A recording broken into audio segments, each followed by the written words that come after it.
All right, so let's say you're just starting off on your entrepreneurial journey and you really want to get the attention of like an influencer, a thought leader, a big social media person, or mentor. How do you get their attention without annoying them, and how do you get them to respond positively and actually talk to you? Watch this video to find out. So this is a really big topic, and I completely understand why, because I was here too. You're just starting your journey, you're just starting your business, you're trying to start it, you're having these ideas, you're bouncing them all around, and you have no idea what to do, and you have no idea which path to take. So you look online and you see all these people who seem to have figured it out. People like me who have, the verified little check marks, and people who have books, thought leaders, you see social media influencers, you see all these people who seem to have figured out the journey, and you want to hit them up and ask them, hey, can you help me? Like, can you give me some guidance and some feedback? Am I doing this right? And I get it, because trust me, when I was first starting out, that was my main concern. I wanted to get the attention of some of these influencers, and this is back in like 2012. I wanted to get the attention of some of these influencers so I could understand how to do this. Like, I saw some people were doing a really good job on social media, or they had really popular blogs, or they had crazy YouTube channels, and I wanted to figure out how to get that myself. So I emailed them, and I hit them up on Twitter and Facebook, and well, that was before I had Instagram, and I tried to get their attention, and I had kind of mixed results. Sometimes they would get back to me, sometimes they wouldn't, but I never really got to build a relationship with any of these people until I learned a couple key things about building relationships with influencers that really helped me. And the first thing is, you have to do a good amount of work yourself before you ask an influencer to help you out. You might find that when you reach out to influencers, or when you reach out to busy people, they often don't respond to you. Now, what you don't know is that a lot of times they do read your question, they do read your message, but if it's a question that's easily solvable, that Google can answer, or that isn't something that requires a lot of thought, most of the times we won't answer. And I notice this a lot with my inboxes, whether it's my Gmail or my social media inbox. People ask me questions like, hey Daniel, what's a good business to start?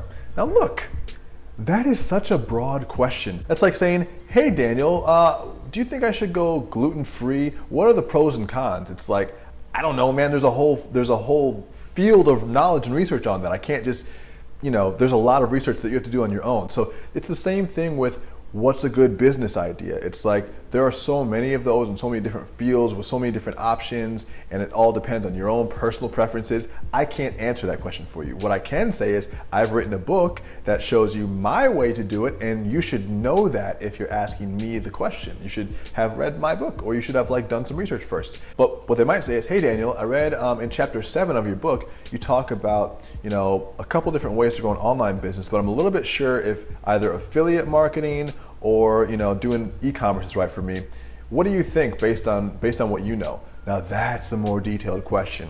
It shows that they read my book. It shows some specific information that I can run with. It gives me a few things to talk about, a few talking points, and it gives me an easy way to direct them to more information, rather than just what type of business should I start. It's a specific question where I can give them a direct answer. And from there, you have to realize that the relationship can build, and that's the second step. So after the first thing about asking good questions, the second thing is build on the relationship. A lot of people who are trying to get the attention of VIPs, of mentors, of influencers, they try to get as much as they can from the person immediately. I think it's because a lot of times beginners are nervous, and they want to just get their question out, and they just want to make sure that when they have their one shot, they get it all out. And I get that, but you also have to understand that it takes time to build a relationship, and you're not going to get everything from a person with your first interaction. Pace yourself. Don't ask 5 or 6 questions in a row, and don't pitch the person. Don't pitch them just yet. When you've just reached out to someone and you've asked a simple but well thought out question, that's the basis for you guys to build from there. Don't come with the immediate pitch. I remember when I was reaching out, this is 2012, and I was trying to build up my online persona, and I went through the Forbes posts of all the top social media influencers of that time, and I just went down the list and I just hit them all up via Twitter, Facebook, whatever. And I remember pitching them on this free product that I'd made, and I said, hey, I made this free little mini guide, would you mind giving it out to your followers? And of course all of them said no. And I was like, why? I made this awesome free guide and I think it's gonna help them, blah, blah, blah. And why aren't they giving it out to their followers? And that's because at that time, I didn't realize how valuable someone's audience was. I didn't realize that you can't just give out untested, stuff to your audience. You can't just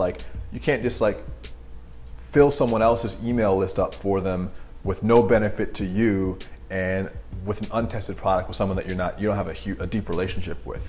I didn't really realize what I was asking for. I didn't realize that how much value is in an influencer's audience. So my ask was so huge and I provided no value. I just met them and I was already asking them to essentially promote me, which could make me money. Remember that when you first meet someone, it's not the right time to set up the ask. And just make sure that you pace yourself. So you ask them good questions, you pace yourself and you take your time. And then, the third thing is you want to offer value. So I know this is a very overused term. I know that this is a buzzword. Value is a buzzword. Lots of buzzwords going on right now. But here's like a practical example of how you can do that. You have to be able to look at what that person's doing and try to find something specific that you can do that will work with what they're already doing. So one of the mistakes people make here is, I want to offer value. So they literally say, hey Daniel, I really like what you're doing. How can I help you? Or how can I help add value to you? I understand what you're saying with that. You want to help me out and you're trying to give me something, but you're being so non-specific that I can't.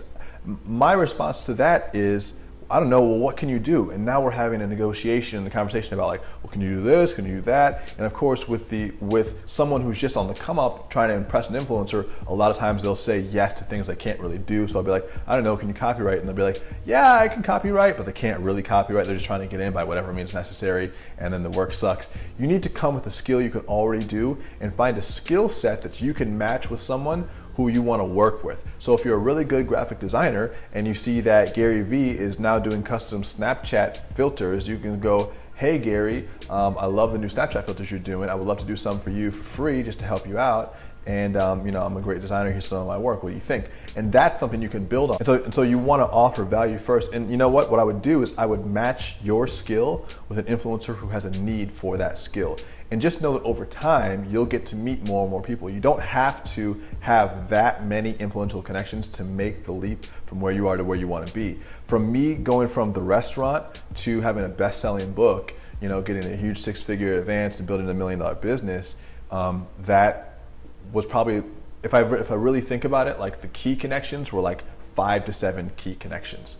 And so it doesn't really take as much effort as you might think, but you have to pace yourself and you have to offer a lot of really good value over time. So what does this process start to look like? You're asking simple but well thought out questions.